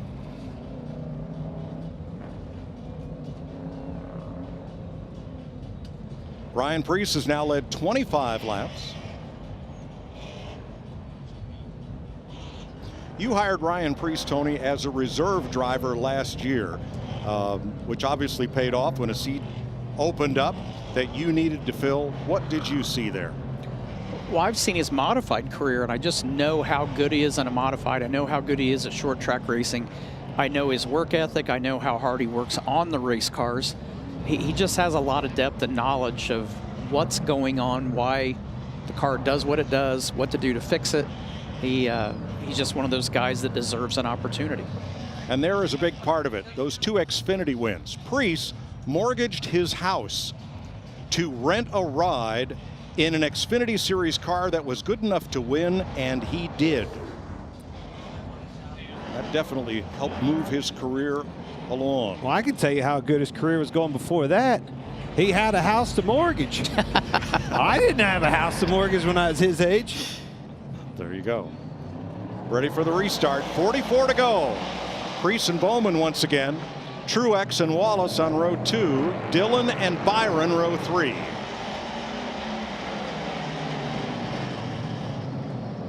Yeah, outside quarter. Bowman drops in second. Truex not going to give him room. Too late for playing nice. Yeah, and Alex did a good job of getting himself down. He's going to do it again right here.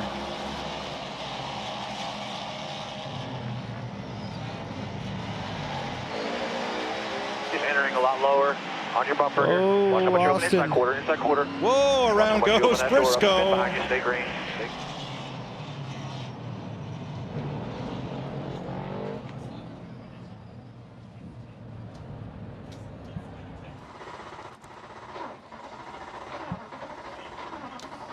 Uh-oh. Chase Briscoe was 10th. Here's the overhead view of it. Yeah, it all starts right there.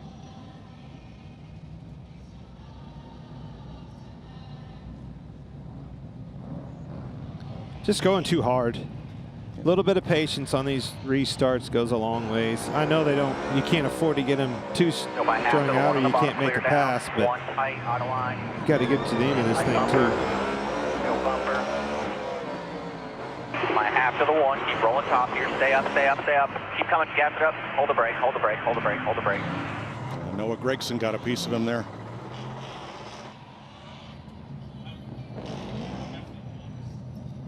For me, though, it all started right there. Reddick dove in there pretty hard on Kyle Larson, and that crowded to 14, stacked up the 42 into him. And it looks like the 42 turns out. It's not that he's trying to take the 14 out, but he sees what's developing in front of him. He's making a move to get away from it. Just happened to clip. Reddick's Chase. dive bomb's what started that whole thing.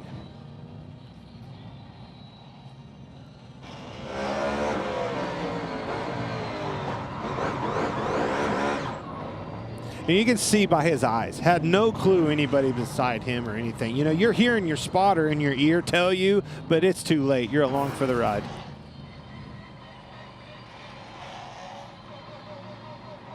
And that's one thing with these cars, and like the A-pillar, if you will, when you're looking out the windshield of these cars, these corners are so tight that it's really hard to see. You're almost wanting that A-pillar to not be there. You got roll cage, you got roll bar padding, the A-pillar itself with the body, very difficult as tight as those corners are to look around the corner. And that doesn't come into play anywhere else that we go, but to your point, these corners are so tight and the A-post is so far forward that it is very, very hard to see through that. Now, fueling is not allowed. This race is just 150 laps long, but Larry Mack, with all these caution laps, is fuel even a question here? Yeah, it really isn't, Mike. I mean, they had to start full of fuel, and you know, you don't use up much fuel in caution anyhow, especially on a quarter-mile track. Hadn't heard any concern whatsoever on that, though. Okay, thanks. Just checking. Same restart lineup in the first 3 rows. Preece and Bowman up front. Truex and Wallace, Dillon with Byron, Larson and Reddick, then Gregson and Chastain, row 5. 41 laps to go, and we're back to green.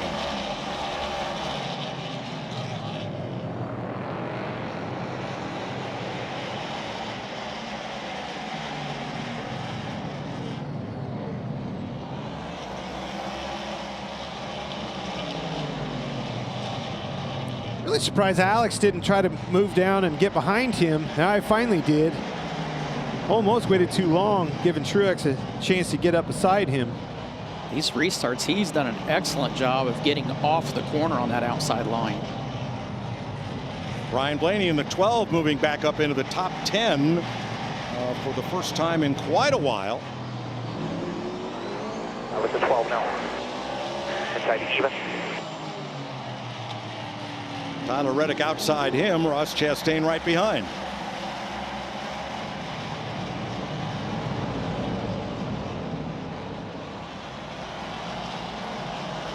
That's the best battle on the racetrack as Preece pulls away and Blaney goes for a ride into the turn 2 wall.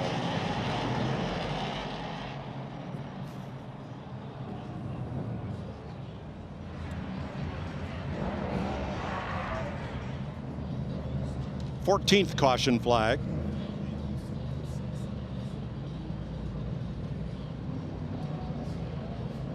Ryan Blaney was 9th, and that car is bent at the front.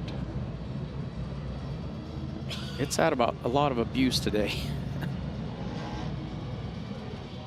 Not very often you see these composite bodies with a full kink on them like that. This time it's hurt.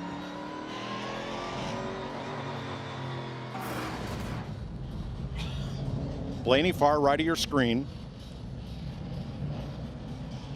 Just look at the accordion, though, all of them. The 1 hit the 45, hit the 12, and maybe more. And he did a good job of back steering and catching it. The problem is he just ran out of real estate to get then turned back to the left to finish the corner. Well, I mean, really, the freight train pushed him through. I mean, Sure. it literally was. It was 5 or 6 cars launched him.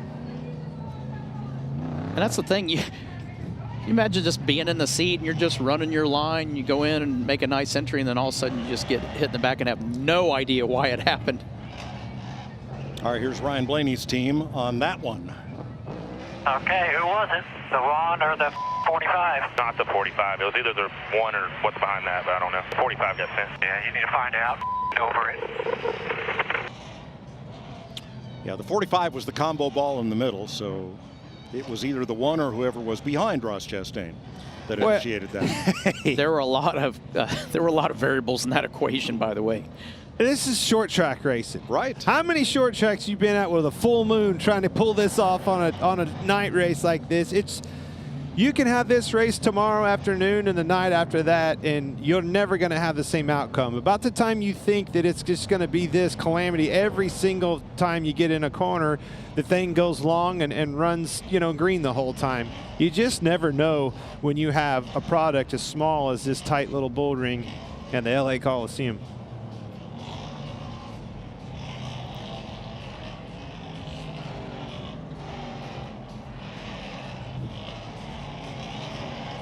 So this time, the first 6 are just as they were.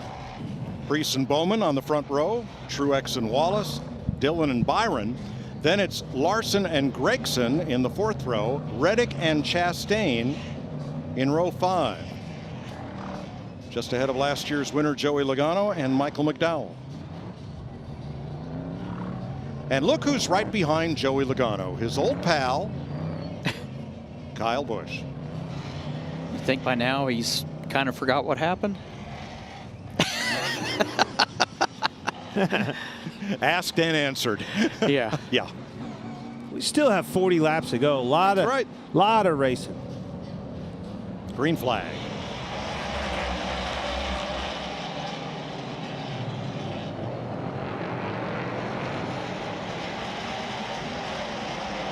Wow, Ryan Preece is just so smooth on these launches, and he gets great drive off the corner.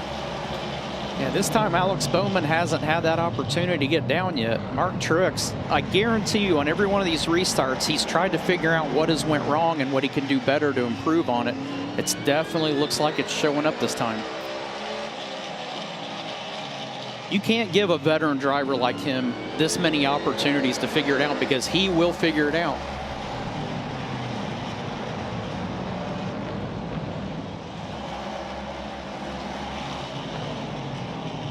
Bubba Wallace leans on Bowman for third. Shoot him. We're about half back to 3, one back to the 3 now. It's just that stayed one last corner too late, too long before you got down, and now you're in big trouble. He needs to try to get it down off the 2. He's leaning, but it's still, that hole is filled with Austin Dillon. And he had the opportunity to last lap off of turn 4. That cost him, well, it cost him just one spot there, but that was a spot he didn't need to give away at that point. Meanwhile, Kyle Busch is alongside Joey Logano for the last 3 laps, trying to move up on the outside, and does. I put the 8 now. Boy, Kyle has good drive off. He picks up another spot on Reddick. He's just going where they're not. I mean, you can't pass him if you're following them, so.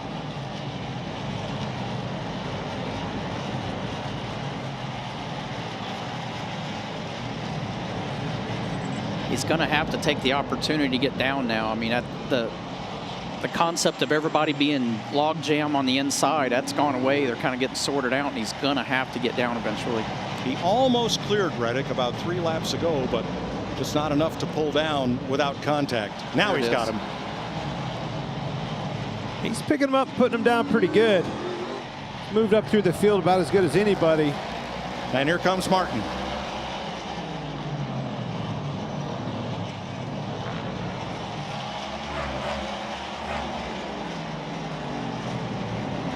I think you're starting to see what cars have the best balance underneath of them now. What are rotating? Which one's making the most grip? And just like what we've been saying all weekend long, this 19 is bad fast on a long run. Second longest green flag run of the second half of this race. Where we mentioned at the beginning, moved to the inside. For the lead, Martin Truex. Oh, got him. Bumper clear. Pretty big contact. Where we had been talking about the 41 car was really rotating through the center of the corner. Now Martin Truex's car is rotating through the center of the corner better than 41.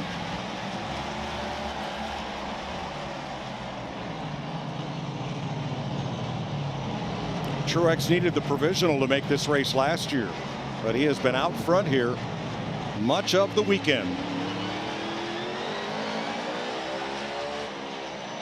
First time he's led tonight, but he's pulling away.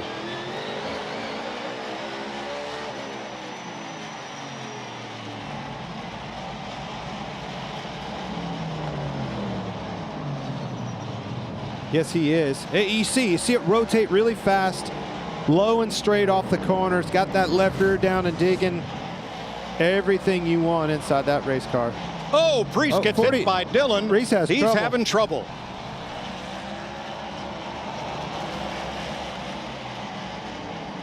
Still coming here. Just what you got inside. No, it's an electrical problem. An electrical problem for Ryan Preece. What a shame. It's like it completely stalled out on him down the front straightaway. A couple times. So he's dropped to 4th, trying to rally here against Bowman. And look how it stacks them up behind these guys. That's all it takes. 2 cars get running side by side. Everything went from strung out to right back stacked up on top of one another.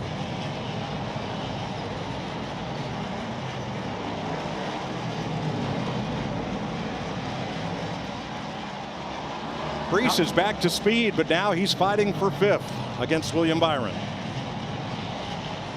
So I was going to say, I'm not sure if it was a battery and he was able to switch batteries or what, but it seems like it's up to speed again. Yep.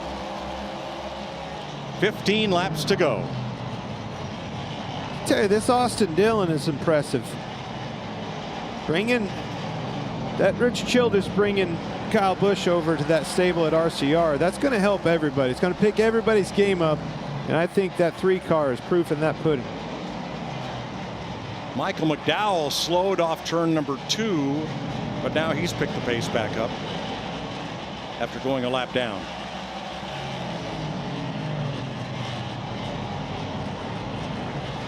Yeah, he's trying to pull over and find a hole, but I don't think he can get off the racetrack. Nope. He's going to draw a caution. Going to stop there at the entrance of turn 3. Now he's got a break in traffic. Maybe not. To get around.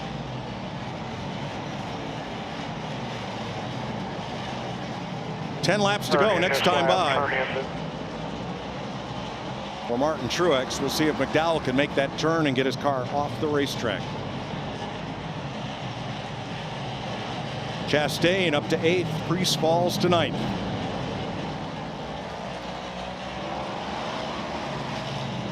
Ten laps to go. Caution. That's for McDowell. Oh, with 9 to go. And Well, buckle in for a little bit, guys. We're going to be here for a while now, I got a feeling. This might be the record for the longest 10 laps ever. You never know. Martin Truex Jr., whose dad was a star of the Busch North Series of NASCAR. Had some big wins. His Uncle Barney fielded modifieds in New Jersey and throughout the Northeast. And Martin Jr. himself, a NASCAR champion. Out in front now for 16 laps. AMR safety team is going to help Michael McDowell off the racetrack. Let's check with Jamie. Well, Austin Cindric out of the race as well, so he's standing here watching with the rest of us. What's your take on tonight's race and just what you've seen so far? Well, I think the craziest thing sitting here and standing here under caution is listening to every driver trying to warm up their tires, because cold tires are a bit of a problem when the track surface is this slick and new, and every driver's doing burnouts, doing whatever they can, something that you wouldn't see at any other racetrack because of it. But obviously a 10-lap shootout is going to be a little wild. I'm sure Truex didn't want that, but yeah, the stacks, as far back as I was tonight, the stacks on the restarts were nuts, like nowhere else do we have. Thank you for your time. Mike?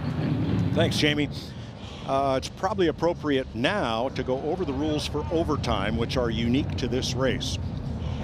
Normally, in a NASCAR race, you would have a green-white checker overtime if the caution were to come out prior to the white flag or checkered flag lap. In this event, if the leader does not take the checkered flag under green, they will re-rack the field and go green-white checker, 2 laps to finish it off, much as usual. Yeah, and I'm going to say we're going to exercise that. Watch, here's the choose. This time, Austin Dillon chose that inside. That surprised me. I thought he was going to try that outside. But back here, this is where it gets pretty tricky. They're trying to watch what's in front of them, waiting on their spotter to say, all right, 2 cars on the inside, 3 cars on the outside. That tells them where they want to be.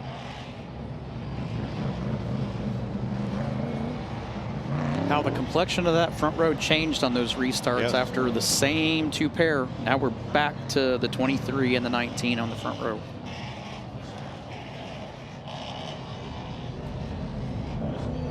Bubba Wallace used this same move earlier in the race to get to the lead.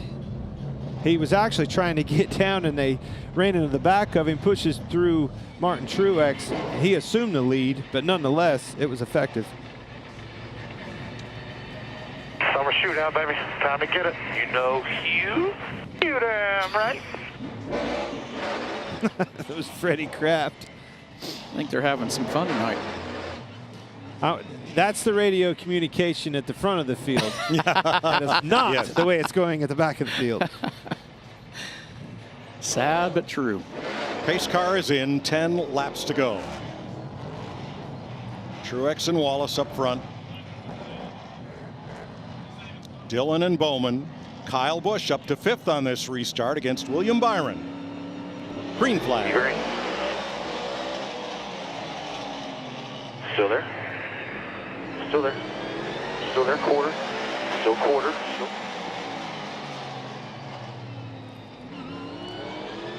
Bubba slipped up. Austin Dillon gets under him. He's in the back. And hanging a little bit back. And Kyle Busch goes after Bowman. 2nd, 3rd, 4th, 5th, all but welded together here.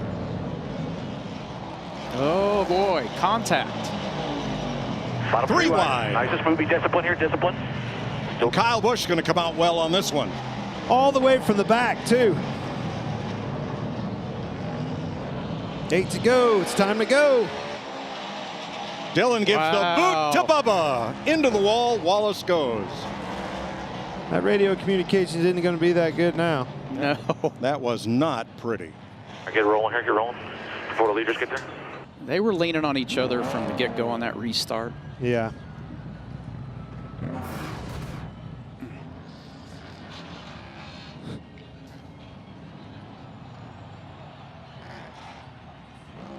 Wow, that was the high, hard one.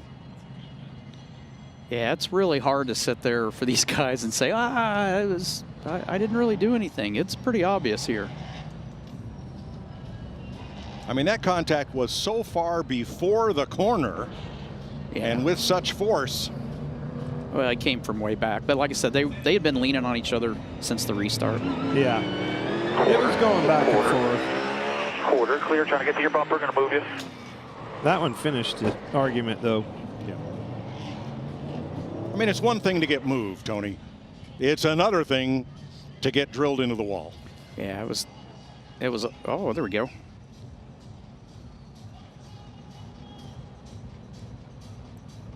You know, I heard you say that, Mike, and this is one thing that's legitimate about these new cars. Have a lot of tire underneath of them. They have a lot of grip. You can no longer just kiss them and move them up and do the things, the old bump and run like, you know, you used to see Tony do with the old cars. These things on a short track like this, you got to hit them hard to get them to move them. And if you hit them just that much too harder than that, they're going to spin around in a big way. Well, it's got all that surface area of the tire, and once you get it moving and once you get it unstuck, it will slide and keep going. So, Larry Mack, is my foolish question more appropriate now? Your foolish question is not foolish anymore, Mike, because here's what I have found out. Michael McDowell in the 34, Todd Gilliland in the 38, they ran the last chance qualifying race. They are sitting in the infield because they did run out of fuel. And remember, there are 4 more cars out there that ran the last chance qualifying race. Teams were able to refuel after the heat races. Oh, wow. But not after the LCQ. Wow. Kyle Busch has chosen the outside of the front row. He is now up against his former teammate, Martin Truex Jr., while his new teammate, Austin Dillon, is in row 2 against Alex Bowman. Then Bowman's teammate, Kyle Larson, Ross Chastain, who has no friends in the first 5 rows, William Byron, Ryan Preece. I am shocked we're talking about Kyle Busch again in this race. I thought he was down and out. He has a shot. Reddick, 3 wide to the inside, gets into Larson. They're going to be 3 wide off the corner, and Reddick is going to pass a whole row.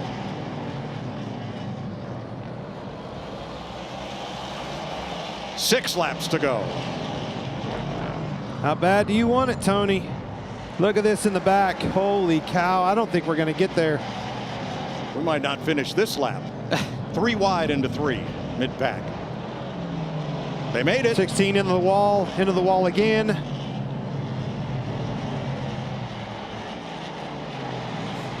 It's hard. We see these first 4, they're kind of getting strung out just a little bit until 3 gets under. 3's better than Kyle. Kyle let him go there. Kyle slipped up and missed 2 laps in a row.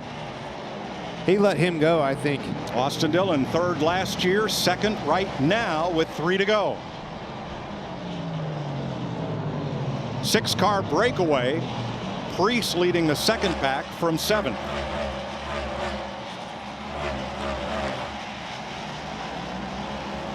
Two more laps.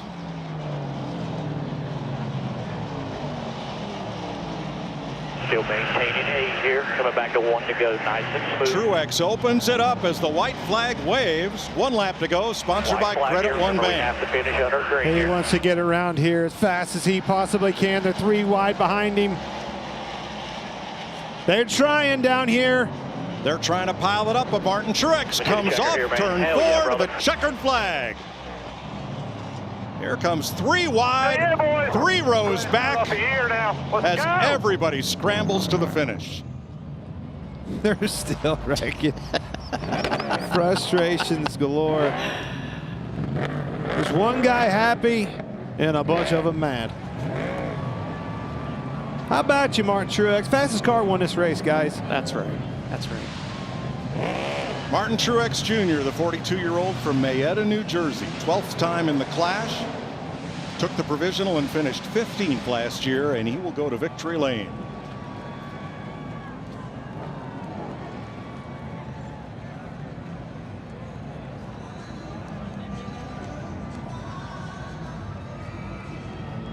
It'll be the 7th Clash win for Toyota.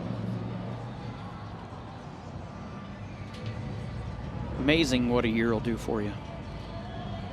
Truex was considering retirement last season. Said, nope, I want to give this another go. He says, and I'm coming back to win. Well, tonight, he's glad he made that decision. You know, you sit there and watch wreck after wreck, and, you know, a lot of these guys are going to get out and say, you know, traffic and conditions were a big part of the problem.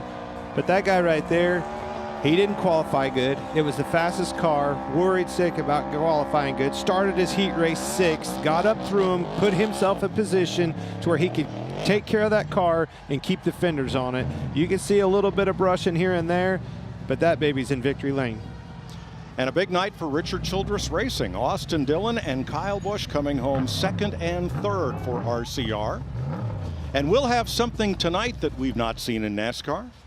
A medal ceremony here at the Coliseum for the top 3 finishers. It's only fitting at the LA Coliseum, right? Right. Martin Truex, James Small, the crew chief, Drew Herring, the spotter. Get to celebrate in style.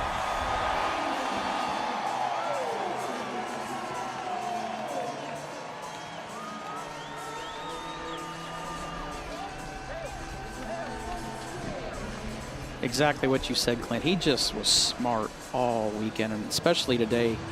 He had good speed yesterday, just didn't have a good qualifying run, but I think that heat race really showed how strong that 19 car was to start 6th, to get to the lead like that.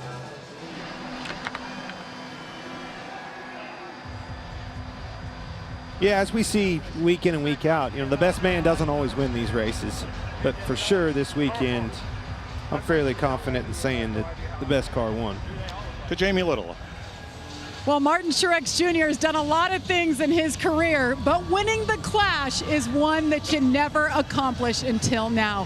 What a mess it was for you guys here last year, but what was the difference tonight? You guys were good from the time you unloaded. Yeah, just a really good race car. The guys did a great job with this Bass Pro Shops Club, Toyota Camry, Tracker Boats, Reeser Fine Foods, Auto Owners, True Timber, Rock, Cessna, just all of our partners that let us do this. Last year was a pretty rough season for us, you know, with no wins, and to come out here and kick it off this way, just really proud of all these guys. And tonight was just kind of persevere, not give up, and just battle through it, and we found ourselves in the right spot at the end. So Sometimes they work out your way, and sometimes they don't. Tonight it went our way, and we made some good adjustments too. Martin, take this rowdy bunch of yours, head over to the podium. You're getting a big trophy and a gold medal. And that Busch Light. Let's go. And that too.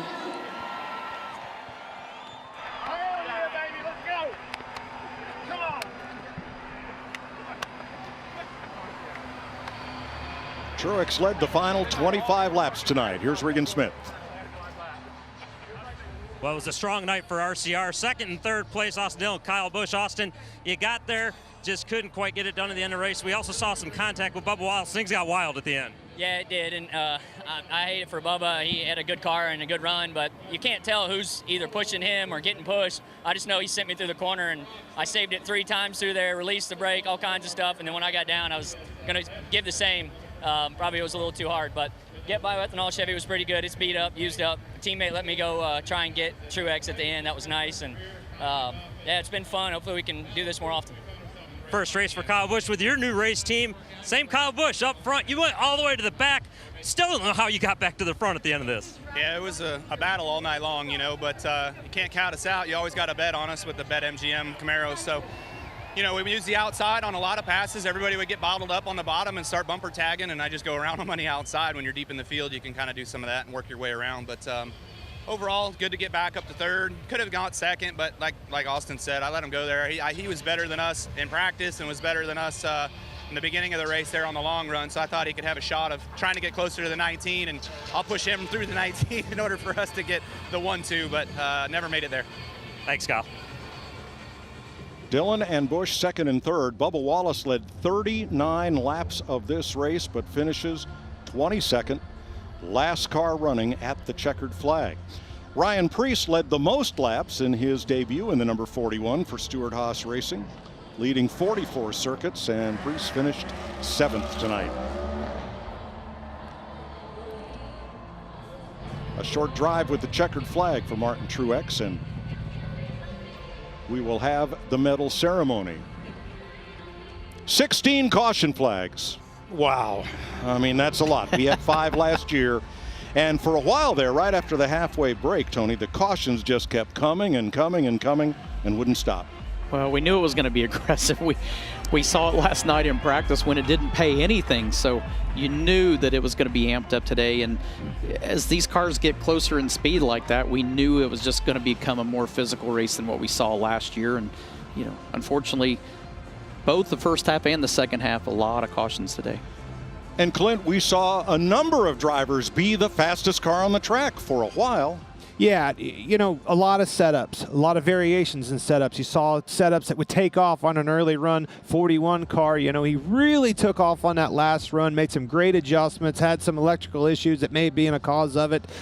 We saw some bad mistakes and wrong moves on the choose cone rule. That really played a good role in this short track race. Neat rule that I love on, you know, when you have an atmosphere like this. But man, holy cow, you want to talk about, I guarantee you there's going to be some retaliation coming. You said notebooks. You keep those in a notebook. There's a lot of notebooks out there. Absolutely wild. Full moon, short track Sunday night to get this 23rd season of NASCAR on Fox underway, as now Truex, Dillon, and Busch make their way up for the medal ceremony. That's something we've not seen because NASCAR's history has always been to celebrate the winner. There has been Kennedy of NASCAR up there for the medal ceremony, along with Boys and Girls Club of Carson, California's Youth of the Year winner, Daniela. She is the medal holder for this ceremony. Well, it's cool that we have that, but there's only one winner. I mean, let's face it. There's only one winner, and I tell you what, those two. I think that, and if you're going to call a winner of a second or third place car, it's Richard Childers. He's on to a winning way and a winning combination with that driver lineup. That's what I was going to say, is that I guarantee you those two guys that finished in second and third, I guarantee you they feel like this weekend was a win for that organization, and I think they've got a lot to look forward to. A lot of momentum already. Speaking of momentum, we're just getting things going again. Being back up here in the booth, watching the boys do work, battling it out, it gets me so excited to start thinking about moving all of our focus on the Daytona 500, the big one, Tony. Yeah, I can't wait. I mean, this is the off season just keeps getting shorter and shorter because of the work that's involved. But when you get here and you realize we're back at the racetrack, we're getting to watch the cars race, you get to see all the hard work that everybody's put into these cars over the winter. Now we get to go to Daytona and go for the biggest prize of all. Well, you get your fill of NASCAR weeknights on FS1 with NASCAR Race Hub, 6 p.m. Eastern Time. Coming up next Sunday on Fox, Super Bowl 57 from Glendale, Arizona, outside Phoenix. And then all of our Fox technicians and equipment head off for Daytona, where February 19th, we present the Daytona 500 with coverage starting at 11 a.m. Eastern Time. Coming up next on Fox, your late local news, except on the West Coast. Congratulations to Martin Truex Jr., winner of the Busch Light Clash at the Coliseum, runner-up Austin Dillon, and third-place finisher Kyle Busch.